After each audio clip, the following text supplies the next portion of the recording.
పడతా ఉన్నాయి. ఈరోజు ఎక్కడ చూసినా కూడా అవినీతి. లిక్కర్ దగ్గర నుంచి మొదలు పెడితే, గ్రామాల్లో లిక్కర్ మాఫియా దగ్గర నుంచి మొదలు పెడితే రాష్ట్రానికి సంబంధించిన ఆదాయాలు రాష్ట్రానికి రావు. ఎంఆర్పి రేటు కన్నా 20 రూపాయలకు 10 రూపాయలు ఎక్కువ రేటుకు అమ్ముతూ ఉన్నారు.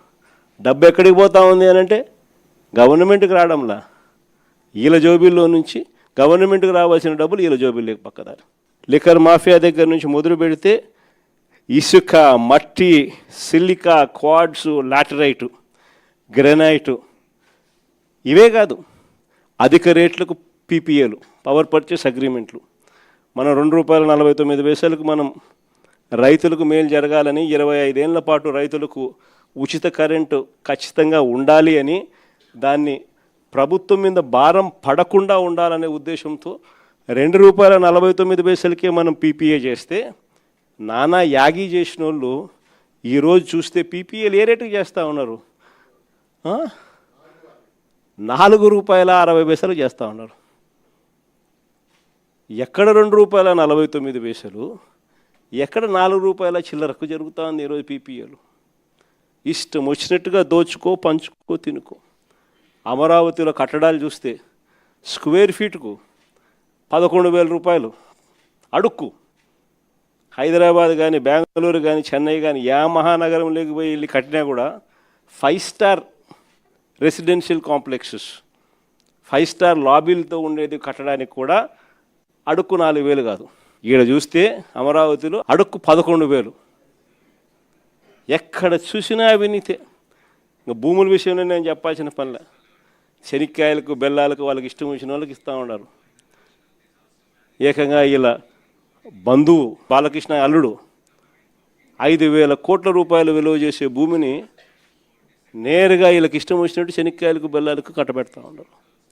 ఈ రకంగా రాష్ట్రానికి సంబంధించిన ఆదాయాలు ఏవి కూడా రాష్ట్రానికి రాకుండా అన్ని రకాలుగా కూడా దోచుకోవడము, దోచుకున్నది తినుకోవడమే జరుగుతూ ఉంది. ఇంకా ఆశ్చర్యం విషయం ఏంటో తెలుసా? అసలు రాష్ట్రంలో పరిపాలన అనేది ఎక్కడ తాగడంలా, వ్యవస్థలన్నీ కూడా మొత్తం కుప్పకూలిపోయినాయి. ఈరోజు పిల్లల చదువుల గురించి ఎవరు పట్టించుకోవడంలా, ఫీజు రీయింబర్స్మెంట్ అందక ఏకంగా ఫీజులు కట్టలేని పరిస్థితిలో పిల్లలు చదువులు మానేస్తూ ఉన్న పరిస్థితులు ఈరోజు మొట్టమొదటిసారిగా చూస్తూ ఉన్నాం. వైద్యం గురించి నేను చెప్పాల్సిన పనుల దాదాపుగా 3,000 చిల్లర కోట్ల రూపాయలు రాక నెట్వర్క్ హాస్పిటల్స్ అన్నీ కూడా బోర్డు తిప్పేసి ఆరోగ్యశ్రీ పేషెంట్లకు వైద్యం చెయ్యమని చెప్పి నిర్మోహమాటంగా చెప్తూ ఉన్నాయి.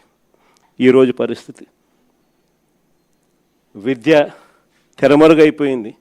నాడు నేడు కనపడ్డంలా, బడులలో ఇంగ్లీష్ మీడియం కనపడ్డంలా, బడులలో గోరుముద్ద క్వాలిటీ తగ్గిపోయింది, బడులలో ట్యాబులు ఇచ్చే పరిస్థితి లేకుండా పోయింది. 3వ తరగతి నుంచే టోఫుల్ ఒక పీరియడ్గా ఇంగ్లీష్లో బోధన చేసే పరిస్థితులు ఈరోజు రాకుండా పోయాయి. చదువులు పూర్తిగా తిరోగమనంలోకి వెళ్ళిపోయాయి. గవర్నమెంట్ బడులలో పిల్లలు జాయిన్ కావడంలా. విద్య పరిస్థితి అది, వైద్యం పరిస్థితి ఇది.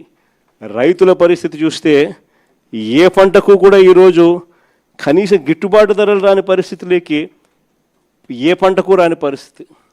అంతటి దారుణంగా ఈరోజు వ్యవసాయం జరుగుతూ ఉంది. రైతుల గురించి పట్టించుకునే పరిస్థితి లేదు.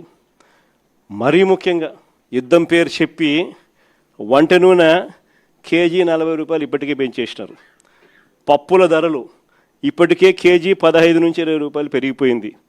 ఉచిత గ్యాస్కు దిక్కు లేదు. కానీ ఈ మనిషి ఈరోజు గ్యాస్ కొనాలనుకున్నా కూడా బ్లాక్లో 2,000 ఇస్తావా, ₹3,000 ఇస్తావా అని చెప్పి అడిగే పరిస్థితిలోకి ఇప్పుడే వెళ్ళిపోయింది. ఒకవైపున గ్యాస్ పరిస్థితే, ఈయన గ్యాస్ మాటలతో, గ్యాస్ లైటింగ్తో ఇప్పటికీ ఈ పరిస్థితి ఉంటే, ఈ పెద్ద మనిషి ఇప్పుడు కిరోసిన్ ఇస్తాడంట. 1 లీటర్ కిరోసిన్ ఇస్తాడు, పండగ చేసుకోమంటాడు. అసలు కిరోసిన్ ఇస్తే స్టవ్లు ఆడుండాయి. అందరికీ గ్యాస్ స్టవ్లు ఉన్న పరిస్థితి నుంచి ఇప్పుడు కిరోసిన్ స్టవ్లు లేవు. ఈయన 1 లీటర్ కిరోసిన్ ఇస్తా, పండగ చేసుకోమంటాడు. యుద్ధం పేరు చెప్పి గుడ్ల రేట్లు కూడా పడిపోయిన పరిస్థితిలో ఈరోజు రైతు అల్లాడుతూ ఉన్నాడు. మొక్కజొన్న క్వింటాలకు 1,400 కొనే నాతుడు లేడు. కొక్కోకు ధర లేదు, శనగ పంటకు ధర లేదు, అరటి పంటకు ధర లేదు, టమాటో పంటకు ధర లేదు. రైతుల పరిస్థితి ఇది. అయినా పాలన మీద ఏమాత్రం ధ్యాస లేదు. ఈ మనిషి చంద్రబాబు నాయుడు గారి పాలనలో ఈరోజు పాలనంతా ఒకవైపు ఇట్లా కనపడుతూ ఉంటుంది. మాటలు చూస్తే మాత్రం కోటలు దాటుతాయి. ఈ మధ్యకాలంలో మీ అందరికీ కూడా గుర్తుండే ఉంటుంది. మిట్టల్ స్టీల్ అని చెప్పి నక్కపల్లిలో మిట్టల్ స్టీల్ అని చెప్పి ఆయనేది ఇచ్చినట్టుగా దానికి బిల్డప్ ఇస్తూ దానికి ఒక అడ్వర్టైజ్మెంట్ ఇస్తూ దాని గురించి ఈ మధ్యకాలంలో పెట్టాడు. నాకు ఆశ్చర్యం అనిపించింది అసలు. అయ్యే చంద్రబాబు నాయుడు క్రెడిట్ చోరీకైనా క్రెడిట్ దోపిడీకైనా ఒక హద్దు పొద్దు ఉండాలి. ఇదే మిట్టల్, ఇదే ఆదిత్య మిట్టల్ అనే ఇదే మిట్టల్ వాళ్ళు నేను డావోస్ 2022లో డావోస్ పోయినప్పుడు నన్ను కలిసినారు. కలిసి వాళ్ళు అప్పట్లోనే గ్రీన్కో ప్రాజెక్టులో దాదాపుగా 4,800 కోట్ల రూపాయలు కర్నూలులో కడతా ఉన్న పంప్ స్టోరేజ్ ప్రాజెక్టులో భాగం తీసుకొని గ్రీన్కోలో 4,800 కోట్ల రూపాయలు పెట్టుబడులు పెట్టడానికి ఆ రోజుట్లో డావోస్లో అప్పుడే నా సమక్షంలోనే అవగాహన కుదురుంది. అది కాక అప్పట్లోనే ఎస్ఆర్ స్టీల్ వీళ్ళు కొనుగోలు చేసి దాంట్లో ఎక్స్పాన్షన్ కూడా పోతూ 1,000 కోట్ల రూపాయలు పెట్టుబడి పెట్టేదానికి కూడా ఆ రోజే నా సమక్షంలోనే అది కూడా జరిగింది. ఇది కాక